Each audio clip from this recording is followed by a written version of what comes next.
Yo, what's up? Welcome back to another episode of the Spurs NBA. We got 12 games on the board for Wednesday. It's a loaded Wednesday.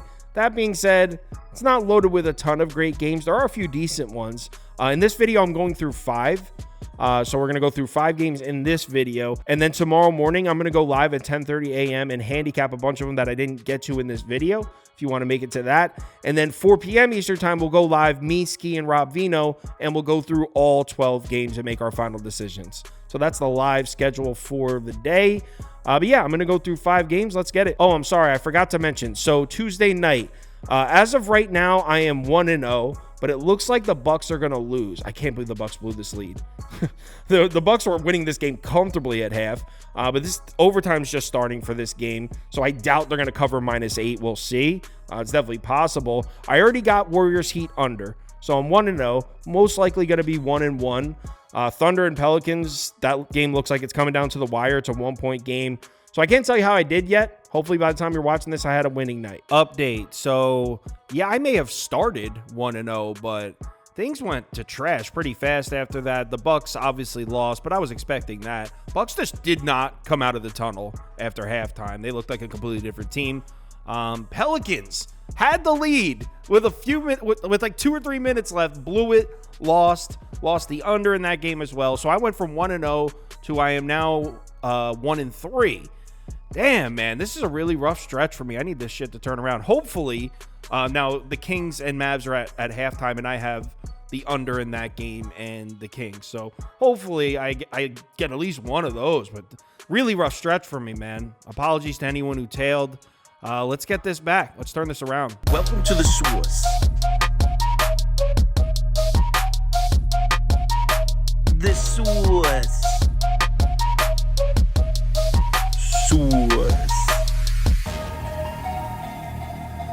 Hey, get the Spurs. First up, we're going to look at Brooklyn on the road in Washington here. We got the Wizards catching 2.5 points at home. Total sitting at 226.5. Let's take a quick look at the spreadsheet, and according to the model, we should see a 4-point Nets win. Final score 112-108 Brooklyn. Injuries and inactives, and we'll start with the Nets. Cam Johnson is going to miss another one. He's been ruled out. So has Dennis Smith. So no Dennis Smith Jr. for the Nets either. Bates Diop has been ruled out for this one. Cam Thomas also on the injury report. He's listed as questionable for the Nets. On the other side on Washington, Tyus Jones remains out for the Wizards. Same goes for Landry Shamet. Other than that, though, Wizards should be good to go. Betting trends for the Nets don't look great. Just 3-7 against the spread in their last 10 overall. 4-10 against the spread in their last 14 on the road. On the Wizards side, we're talking about a Washington Wizards team that's won 3 in a row. Just wow. Not against the spread. 3 straight up wins. 3-0 in their last 3 games straight up. Just 2-6 against the number in their last 8, though. 2-5 against the spread in their last 7 at home. This particular head-to-head matchup has been all Brooklyn. Wizards just 1-5 against the spread in their last 6 meetings against the Nets. And also in those meetings, 1-5 to the under. So in games between Wizards and Nets, if you've been betting Nets and under, you are cashing. So let's match these two teams up on the court. We'll start with some net efficiency numbers in the last 10 games. These two teams are about dead even. I mean, in net efficiency in the last 10, we're talking 23rd to 24th. Nets and Wizards, 23rd and 24th. And look at the strength of schedule. The Wizards have actually played a slightly stronger schedule in that span. So you can make the argument that the Wizards are straight up playing better basketball than the Nets right now. I don't know if I'd go that far, but you can definitely make the argument. Pace for these two teams, you already know we're looking at night and day differences here. Brooklyn, 27th in pace in the last 5 games. Wizards, 6th in pace in the last 5 games. It's actually good news for the Nets because on the season, Brooklyn's 8-3 against the spread against the top 5 teams in pace, 13-10 against the spread against the top 10 in pace. So the Nets have been a profitable team to bet on against these teams that run fast paces. Let's take a look at the matchup for the Nets offense. Number that jumps right out at me here. Look at the rebounding, 11th to 29th in favor of the Nets offense. Wizards really struggling on the defensive glass. Also free throw rate, 9th to 26th in favor of Brooklyn. So Nets should get plenty of second chance opportunities, and they should get to the foul line here. Here's the thing with that. On the season, Brooklyn just 5-6 against the spread against the bottom 5 teams in defensive rebounding. So they haven't really taken advantage of these types of matchups. And also, Nets just 3-7 against the spread against the bottom 5 defenses in free throw rate. So it looks like two great mismatches for the Nets, but they're below 500 against the bottom 5 teams in both of those categories. Shot zones for the Nets offense. As I've been saying the last week or two, the Nets are no longer an offense that relies on jump shooting. In the last 10 games, they're 7th in shot frequency at the rim. So this team is attacking the basket. That plays directly into the weakness of Washington defensively. The last 10 games, the Wizards defense 28th in frequency, 15th in efficiency. I mean, the 15th in efficiency is actually pretty good by Washington Wizards standards. So maybe they're showing some signs of improvement as far as protecting the rim, but still, Brooklyn should be able to score down low in this one. But I don't know if the three-point shot is going to be there for the Nets in this one. Now, Brooklyn may not be the trigger-happy three-point shooting team they were a month or two ago, but they're still 9th in frequency from above the break in the last 10, so they still do shoot that shot. Washington, 1st in defensive efficiency against the above the break 3. 1st. Opponents are shooting less than 30% from above the break against the Wizards in the last 10 games. Brooklyn on the season against top 5 defenses and above the break frequency, 5-8 against the spread. Against top 5 defenses and above the break efficiency, 3-8-1 against the spread. So the Nets have really struggled against those teams, against these teams that can defend the three-point shot, and the Wizards playing great defense against the three-point shot. And look, I know positive angles for the Wizards defense just doesn't sound right. It sounds kind of insane, but this Washington team has been playing some defense recently. Now, we're only talking about 3 games, but in the last 3 games, the Washington Wizards are 3rd in overall defensive efficiency, 1st in defensive effective field goal percentage, 3rd and 1st. They just played the Bulls, the Raptors, and the Kings. They held those 3 teams to 105, 109, and 102. So maybe this Wizards defense is stepping up a little in this to finish out the year. On the other side of the court, we got the Washington offense against the Brooklyn defense. And right off the bat, we can see the Nets are probably going to be able to create some turnovers in this game, 8th to 21st in the last 10 games. Also, free throw rate, Wizards should probably struggle to get to the line here, 5th to 19th in the last 10 games. But when I pull up shot zones for the Wizards offense here, I'm liking this matchup for the Wizards. We know Washington's going to attack the rim. They've been doing that all year. In the last 10 games, they're 6th in shot frequency at the basket. Nets defense in the last 10 games at the rim, 30th in frequency, 20th in efficiency. 30th in frequency. Nobody is allowing opponents more shot attempts at the basket than the Brooklyn Nets in the last 10 games. So as crazy as it sounds, I think Washington is the play here. I just don't want to take a loss suffering from recency bias. I mean, the Wizards haven't been playing at this level for that long, but there's no way I can bet the Nets. It's going to be Wizards or pass for me. In fact, I might even bet the Wizards when I'm done recording here. I'm strongly leaning towards Washington next game. Portland on the road in Atlanta. We got the Hawks laying 11 points at home here, which just sounds nuts. Total sitting at 214.5. Let's take a quick look at the spreadsheet, and according to the model, we should see a 9-point Hawks win. Final score 117-108 Atlanta. Injuries and inactives, and we'll start with Portland. Still no Sharp, still no Simons, still no Brogdon. Jeremy Grant is listed as doubtful. DeAndre Ayton listed as questionable. Matisse Thybulle listed as questionable. So, I mean, that might explain the 11-point spread. Portland is just a mess injury-wise here. But that being said, Atlanta is not in good shape either. Hawks, DeJounte Murray's questionable. So DeJounte Murray might not even play in this game. No Trae Young, no Okongwu, no Jalen Johnson, no AJ Griffin. So the Hawks are really banged up as well. This is an ugly game here. Before we get into this one, I want to point out the spot for Atlanta. Kind of a weird spot for the Hawks here. So you got Atlanta coming off that huge 30-point comeback win over the Celtics, right? They've had 1 day of rest. Then they have this game against the Blazers. And then tomorrow, they have the Celtics again.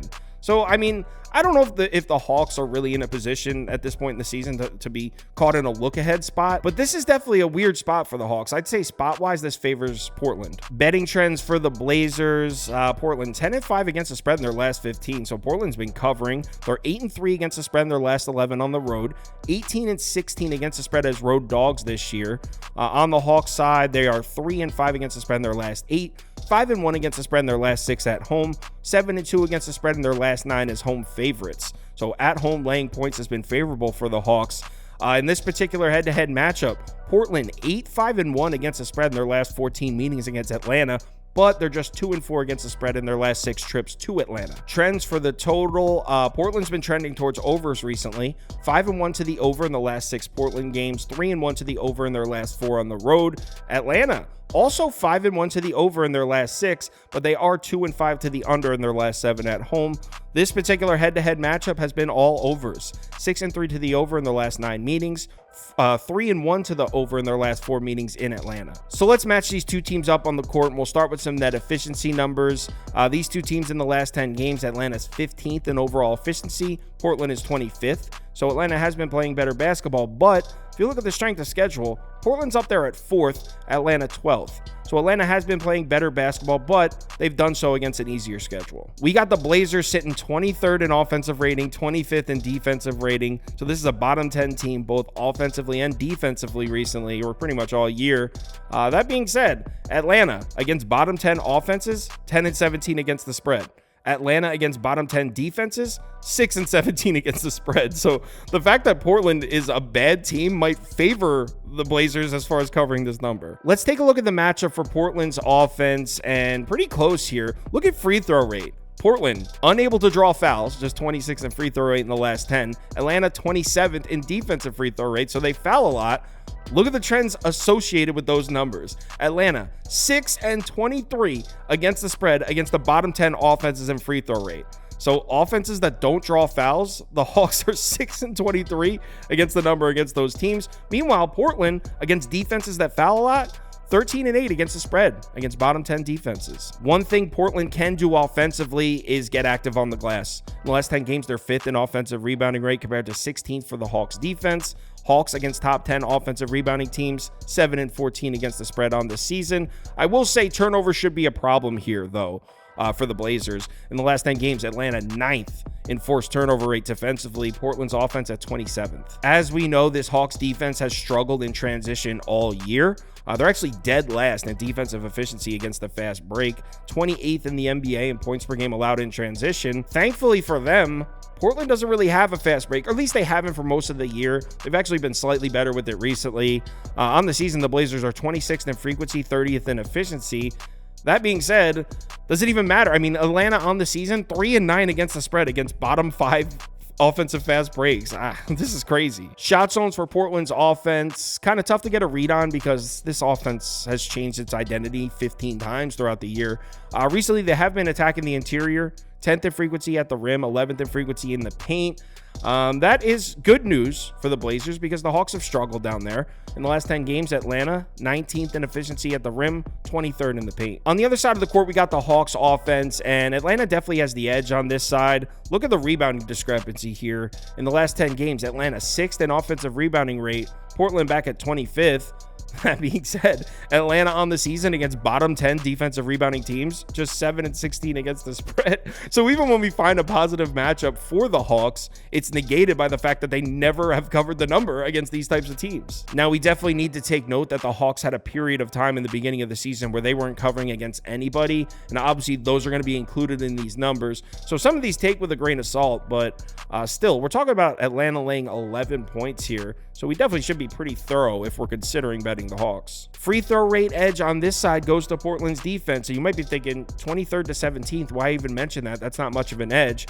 Well, Portland on the season, 15-7 against the spread against bottom 10 offenses in free throw rate. So offenses that aren't able to get to the foul line, like the Hawks, Portland's hitting at over 66%. Transition numbers on this side, I mean, just like the Hawks, the Blazers' fast break defense is pretty pitiful. 28th and 28th in frequency and efficiency. Thankfully for the Blazers, the Hawks don't have much of a fast break to give them problems with. 17th in frequency, 22nd in efficiency. And to take it even further, Hawks on the season, 2-9 against the spread against bottom 5 defenses in transition frequency. So against defenses that let you get out into the fast break, like the Blazers, Hawks are 2-9 against the spread against them. And conversely, Portland, 12-7-1 against the spread against bottom 10 offenses, bottom 10 fast break offenses. So Portland's covering the number at a good rate against these types of offenses. Shot zones for the Hawks offense, they pretty much take those short mid-range shots, or they take a lot of threes.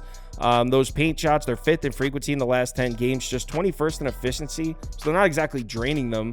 That being said, Portland has struggled there. 19th in frequency, 25th in efficiency in the last 10. The good news for the Blazers, though, they play solid defense against the three-point shot. Not elite, but in the last 10 games, 14th and 15th in efficiency. As far as betting this game, I mean, you already know there's no way I could lay 11 points with the Hawks here. That sounds crazy, so definitely be on Portland. Whether or not I actually bet it, though, kind of reminds me of the Charlotte game the other night. I took a loss on Charlotte +8, basically saying the same thing. There's no way the Hawks should be laying this number. So I'm a little worried. That being said, Charlotte on the road is a different kind of animal, a different type of bad. Portland's actually been covering the number, and specifically been covering the number on the road. They've been competitive, but with all the injuries, it'll be Portland +11 or pass for me. I'm going to wait on the injury reports for this one. I'll let you know the final decision on the live show tomorrow at 4 p.m. Next game, Indiana on the road in Chicago. We got the Bulls catching 2.5 points at home. The total sitting at 232. Let's take a quick look at the spreadsheet. And according to the model, we should see a 3-point Chicago win. Final score 118-115 Bulls. So the model has the Bulls winning this one outright. Injuries and inactives, and we'll start with the Pacers. We got TJ McConnell on the report. He's listed as questionable. Also, Nesmith listed as questionable as well. Everyone else on the Pacers looks to be good to go here. On the Bulls side, Caruso on the report listed as questionable again, but he's starting to become one of those guys that's just listed as questionable permanently. So we'll have to wait and see with him. Before we get into this one, we need to take note that this is a really nice looking spot to bet the Bulls. You got the Pacers on the final game of an 8-day, 5-game road trip. So 5 games on the road in 8 days. It's their 3rd game in 4 days. It's a rough looking spot for the Pacers. Meanwhile, you got the Bulls at home coming off an embarrassing loss to the Wizards. So before we even get into this one, I really want to get to Chicago. Betting trends for Indiana, 6-3 against the spread in their last 9, 6-1 against the spread in their last 7 on the road, 7-5 against the spread as road favorites. On the Chicago side, 2-7 against the spread in their last 9, just 3-10 against the spread in their last 13 at home. God damn. The Bulls, 2-6 against the spread in their last 8 as home dogs as well. Those are some ugly looking trends for Chicago there. This particular head-to-head matchup has been pretty much all Pacers. Indiana 4-2 against the spread in their last 6 meetings against the Bulls, 6-2 against the spread in their last 8 meetings in Chicago. Trends for the total are completely conflicting here. Indiana's been all unders. Pacers are 4-10 to the under in their last 14, 6-21 to the under in their last 27 on the road. So Pacers unders have been a cash cow. That being said, Bulls have been all overs. Chicago 6-1 to the over in their last 7, 4-1 to the over in their last 5 at home. This particular head-to-head matchup has definitely tilted towards the under. 4-8 to the under in the last 12 meetings, 1-4 to the under in their last 5 meetings in Chicago. So let's match these two teams up on the court. We'll start with some net efficiency numbers here. I mean, the Pacers are playing better basketball than the Bulls right now against a harder schedule. In the last 10 games, the Pacers are 7th in net efficiency against the 9th strongest schedule in that span. Chicago 22nd with the 17th strongest schedule. So not a good start for Chicago there. As we know, Indiana runs a very fast pace. In fact, in the last 10 games, they're first in pace. Chicago on the season 8-3 against the spread against the top 5 teams in pace. So Chicago's covered the number against these fast-paced teams. But Indiana is also a top 5 offensive team right now. In the last 10 games, they're 5th in offensive rating. Chicago just 5-9 against the spread against the top 5 offenses. So kind of a good trend and a bad trend there evens it out. And then this one's really bad for the Bulls. Chicago in the last 10 games, 28th in defensive efficiency. The Bulls defense is just falling off. On the season, the Pacers are 11-4-1 against the spread against bottom 5 defenses. So I'd say not a strong start to the handicap for the Bulls. Let's take a look at the matchup for the Pacers offense, and obviously they have the edge here. We were just talking about how the Bulls defense is falling off. Effective field goal percentage 6th to 26th in the last 10 games, and the Pacers have done that against a stronger schedule. So that's a tough look there. Turnovers, Chicago 24th to 4th for the Pacers, and against defenses that don't force turnovers, Indiana 17-7-2 against the spread against bottom 5 defenses in turnover rate. We also got to look at the fast break numbers because we're handicapping a Pacers game. As we know, the fast break, a big part of their offense. They're 3rd in frequency, 11th in efficiency, 3rd in the NBA in points per game in transition.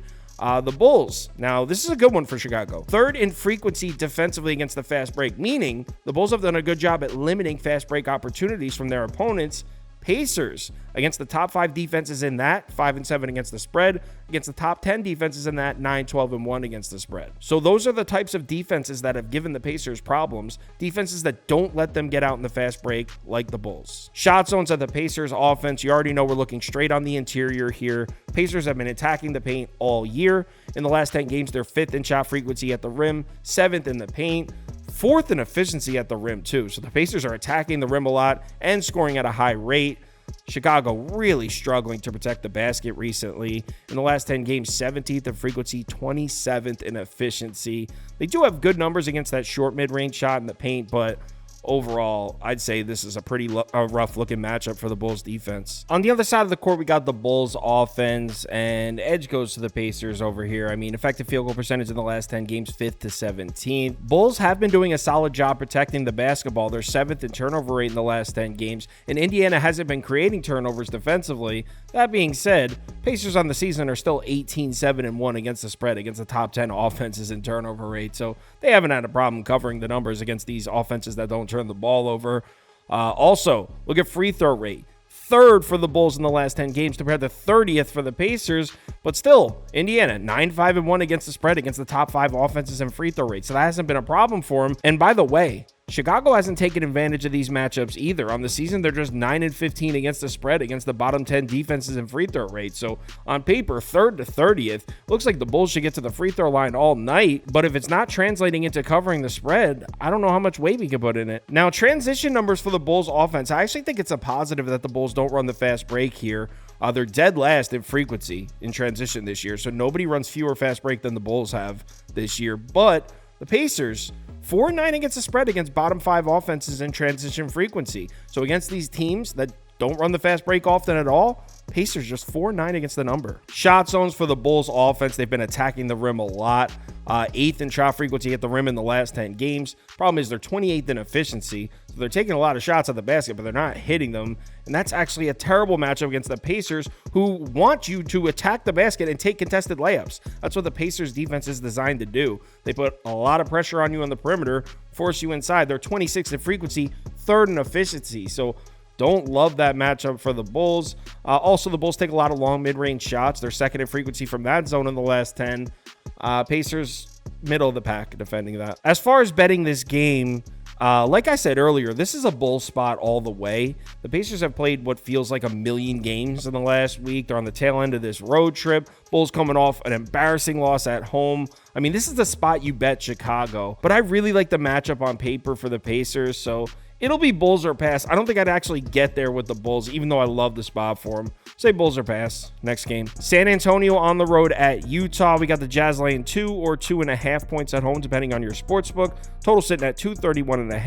Let's take a quick look at the spreadsheet, and according to the model, we should see a 1-point San Antonio win. Final score 114-113 Spurs. Injuries and inactives, and we'll start with San Antonio.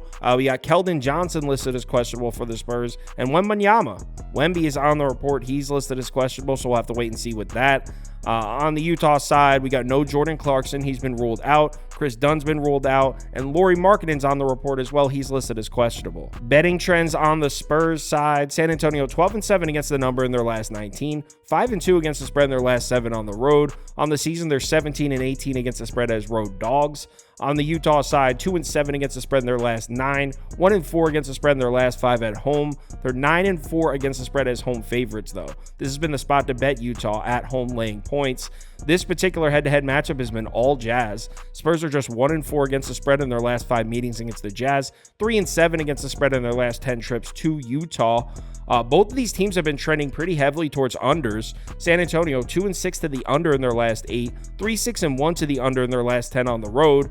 Utah 1-5 to the under in their last 6, 0-3 to the under in their last 3 at home. And this particular head-to-head matchup has also tilted towards the under.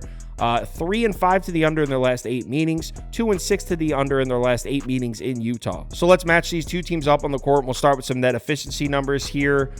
Spurs are 20th in overall efficiency in the last 10 games. Jazz are back at 30th. So San Antonio has better numbers. They have been playing better basketball than the Jazz. But we do have to incorporate strength of schedule in here. In the last 10 games, the Jazz are first. They played the strongest schedule in the NBA on paper in the last 10. San Antonio 10th. If you look at the Jazz schedule, I mean, look at their recent games. Dallas, at Houston, a red-hot Houston, by the way, at Dallas, at Oklahoma City, Minnesota, Atlanta, so they had the Hawks in there, but before that, Boston, at Denver. So Utah has been through the ringer recently. Look, am I sitting here trying to tell you the Jazz are secretly a good team? No, but they may be slightly undervalued. Also, the fact that San Antonio's been running a fast pace recently might favor the Jazz in this one. In the last 10 games, San Antonio's 5th in pace. On the season, the Utah Jazz 7-4 against the spread against the top 5 in pace. Obviously, we know we're dealing with a really rough battle between the Spurs offense and the Jazz defense. Utah defense in the last 10 is actually dead last in defensive rating. They have played the strongest schedule though, but still, we know the Jazz defense is rough. San Antonio's offense, though, just 22nd in the last 10 games in overall efficiency. And on the season, Utah Jazz 16-7 against the spread against bottom 10 offenses. Speaking of the Spurs offense, let's look at that matchup. You can see Utah does not force any turnovers. They're actually dead last in the last 10 games in forced turnover rate. Spurs offense at 19th. That being said, on the season, San Antonio just 3-6 against the spread against the bottom 5 defenses in turnover rate. So as terrible as the Jazz defense has been, and it's been bad, if you incorporate the strength of schedule and take into account how bad the Spurs offense has been, it might not be that crazy of a matchup for the Jazz defense. I do have something I like for San Antonio's offense here. As we know, they like to get out in transition. On the season, they're 7th in fast break frequency. They're 8th in the NBA in transition points per game. That's been a major weakness for Utah defensively. They're actually dead last in fast break frequency. They allow more fast break opportunities than any other team in the NBA. San Antonio on the season is 13-9 against the spread against bottom 10 fast break defenses. Shot zones for the Spurs offense, really tough to get a feel because the Spurs offense has been so all over the place this season. In the last 10 games, they are 11th in frequency at the rim, so I guess we can say they attack the basket. They're just 25th in efficiency, so they're not even good at it. Utah's defense in the last 10 games, 3rd in frequency at the rim, so they're keeping opponents away from the basket. They're actually 6th in the NBA in field goals made allowed at the basket in the last 10. So I actually like that matchup for Utah down low. On the other side of the court, we got the Jazz offense, and my biggest concern on this side of the court for Utah is Spurs have done a great job on the defensive glass. In the last 10 games, they're 5th in defensive rebounding rate, and on the season, the Jazz are just 7-13-1 against the spread against top 10 defenses in rebounding. Shot zones for the Jazz offense, we could point at that short mid-range shot. They're actually 1st in the NBA in frequency from that shot, 6th in efficiency. So Utah's been nice shooting that 8 to 12 footer in their last 10 games, and the Spurs have pretty ugly defensive numbers against that shot. In the last 10 games, the Spurs defense 17th and 24th against that shot. As far as betting this game, it does feel like a nice buy low spot on Utah, getting them at home where they've been better for most of this year, laying a really short number against a bad Spurs team. But with Wembanyama and Markkanen both questionable, I just feel like there's no way we can bet this game right now. So I'm going to say Utah or pass for now. I'm going to wait for injury reports. I'll let you know on the live show. Next game, Phoenix on the road in Denver. We got the Nuggets laying 6.5 points at home, total sitting at 224.5. Let's take a quick look at the spreadsheet, and according to the model, we should see a 5-point Denver win.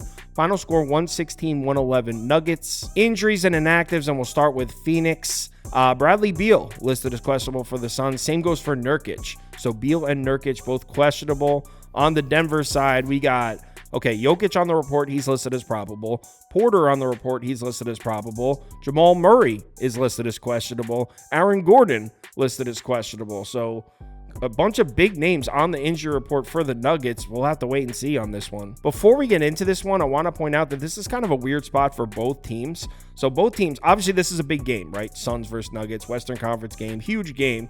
Both of these teams have huge games on deck. So the Suns, after this, they play Oklahoma City, and the Nuggets, after this, they play Minnesota. And you'd argue the Minnesota game might be more important to the Nuggets because they're up there towards the top of the Western Conference seeding. I mean, this is a really important game for both teams. I just thought it was interesting enough to mention that. Betting trends for the Suns, they're 4-2 against the spread in their last 6, 3-7 against the spread in their last 10 on the road, though. They're 6-6 against the spread as road dogs. On the Denver side, things are looking pretty good recently. 11-6 against the spread in their last 17, 4-1 against the spread in their last 5 at home. This particular head-to-head matchup has definitely tilted towards the Nuggets. Suns just 1-3 against the spread in their last 4 meetings against Denver. 1-4 against the spread in their last 5 trips to Denver. Trends for the total, both of these teams have been trending towards overs. Phoenix 5-3 to the over in their last 8, 4-2 to the over in their last 6 on the road. Denver 4 straight overs overall, and 5 straight overs at home. But this particular head-to-head matchup has gone under. 1-3 to the under in their last 4 meetings, 1-4 to the under in their last 5 meetings in Denver. So let's match these two teams up on the court, and we'll start with some net efficiency numbers. You can see Denver all the way up at 4th in net efficiency in the last 10 games. Suns back at 11th, and Denver's played the slightly stronger schedule in that span. In the last 10 games, 15th, Suns are at 20th. Both of these teams are playing great on the offensive side of the ball recently. They're actually both in the top 6 in the NBA in overall offensive efficiency in the last 10 games. Phoenix at 6th, Denver at 3rd. That actually favors the Nuggets because Denver on the year, 12-8-1 against the spread against top 10 offenses. Phoenix on the year, 1-7-1 against the spread against top 5 offenses. Let's take a look at the matchup for the Suns offense, and huge edge on the offensive glass here. Phoenix in the last 10 games, 8th in offensive rebounding rate. Denver all the way back at 27th, and that could be big because on the season, the Nuggets are just 7-13 against the spread against the top 10 teams in offensive rebounding. Fast break numbers for the Suns, and check this out. So the Suns on the season are actually 1st in the NBA in fast break efficiency. They're one of the most efficient fast break in the league this year. Just 23rd in frequency, though, so they don't run it often. The reason I bring that up, on the season, the Nuggets are 9-14-1 against the spread against the bottom 10 offenses in fast break frequency. So against offenses that don't run the fast break, Nuggets 9-14-1 against the spread. Shot zones for the Suns offense. Obviously, we're looking at that long mid-range shot. In the last 10 games, Phoenix is 1st in frequency, 1st in efficiency. So they shoot the most of them, and they hit them at the highest rate. Bad news, though. Denver actually has solid defensive numbers against that shot. 4th in frequency, 13th in efficiency in the last 10. On the other side, we got the Nuggets offense against the Suns defense, and look at the turnover matchup on this side. In the last 10 games, Nuggets are 9th in turnover rate, Suns defense back at 28th, and the reason that's significant, on the season, Phoenix 4-14-2 against the spread against top 10 offenses and turnovers. So the Suns have really struggled to stay competitive and cover the number against teams that don't turn the ball over, which the Nuggets don't. And on the other side of that, Denver 14-8 against the spread against bottom 10 defenses in turnover rate. So against defenses that don't force turnovers, like the Suns, they're at 28th. Denver's got a really nice hit rate. Shot zones for the Nuggets offense, we're looking right at the rim. Nuggets are 1st in shot frequency at the basket in the last 10, so they've been attacking the basket a lot. Phoenix defensively at the rim, 15th in frequency, 9th in efficiency, though. I mean, pretty solid, not great, not bad. The other shot zone that the Nuggets frequent is the long mid-range shot. In the last 10 games, they're 3rd in frequency, 2nd in efficiency. Phoenix not quite as good defending that one, 14th and 20th. As far as betting this game, I am on Denver here. I actually already bet it at 6.5. If Jamal Murray ends up not playing and Aaron Gordon ends up not playing, maybe I get screwed here, but Phoenix beat this Nuggets team in their city, in Denver. Nuggets remember that. They're not going to let that happen again. So I bought in at 6.5. I'm hoping that Murray and Gordon play, and this number closes at 8.5, 9. That's what I'm hoping. But I like Denver either way. I like the matchup for the Nuggets, so I'm on Denver here. Live shows coming up. So at 10:30 a.m. Eastern time, I'm going to go live and handicap some of the games that I didn't get to in this video. So that'll be at 10:30 a.m. Eastern time. 4 p.m. Eastern time, I'm going live, and we'll go through every single game. It's me, Ski, and Rob Vino. So there's 12 games. We're going through all of them. Should be a good one. That's at 4 p.m. Eastern time. Tomorrow morning, Thursday morning, 10:30 a.m. Eastern time, first MLB show of the year. It's opening day. It'll be me, Toast, Prop Beaver. We're going to have a fourth. We'll go through the MLB slate. Baseball season is here. And then that same day on Thursday, 4 p.m. will be the March Madness show, where we'll go through the 4 March Madness games. So Wednesday, 10:30 a.m. and 4 p.m. And then Thursday, 10:30 a.m. and 4 p.m. Those are the times. Hope to see you there if you can make it. If you want my top bets for all sports parlays of the day, or you'd like to join our Discord, head over to KyleKirms.com. The information's right there on the homepage. Let's have ourselves a good one. We got a ton of NBA games on the board. Not a ton of value. I mean, the NBA's tough right now. But let's pick our spots, try to grab a green night. Remember to bet responsibly, and I'll talk to you in the Discord.